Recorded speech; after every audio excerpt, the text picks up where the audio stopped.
mambo nilikuwa nasema hapa, si ni kweli? Hapa tuko na maji. Kwa TV naona Msowanda ina. And we have borders.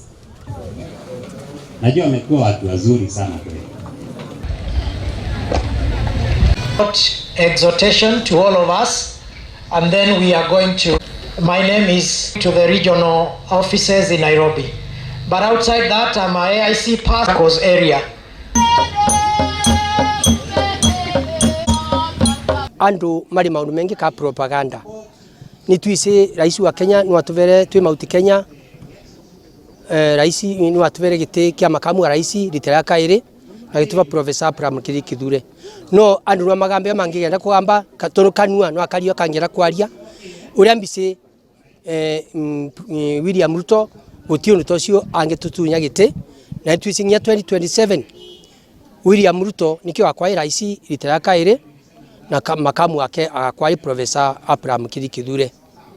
Ovengi nituragiria kwira andu metekire twike assessment miaka yonte twanathurana, especially kona ya Mount Kenya East, Mount Kenya West na East na gutimbara twi nayo ni uraithagiria andu mathenwa mari mbore makeregecaga kidogo kana ukithiriria ni ta muthuru wa ina ciana ciire umwaki wa gairo indo ciake akithinwa ati pande ino acoke gukaribithirwa uria ningi gweta mare maregana thirikari ya William Ruto nimetige gucoka thirikari ri toni twise thikane tutethetie especially kavinda ka miaka ino ina. Bwana Kindiki,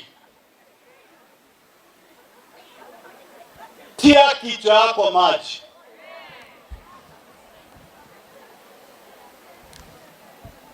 Huyu jamaa anaongea anaitwa Ruku, ambaye nilikuwa bunge akachaguliwa kuwa, nilikuwa na yeye bunge akachaguliwa kuwa waziri.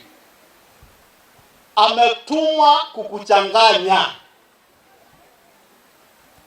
Ruto has made a deal with ODM that the deputy president in 2027 in the Kenya Kwanza administration will come from ODM. Professor Kindiki, do you come from ODM? Are you an ODM member?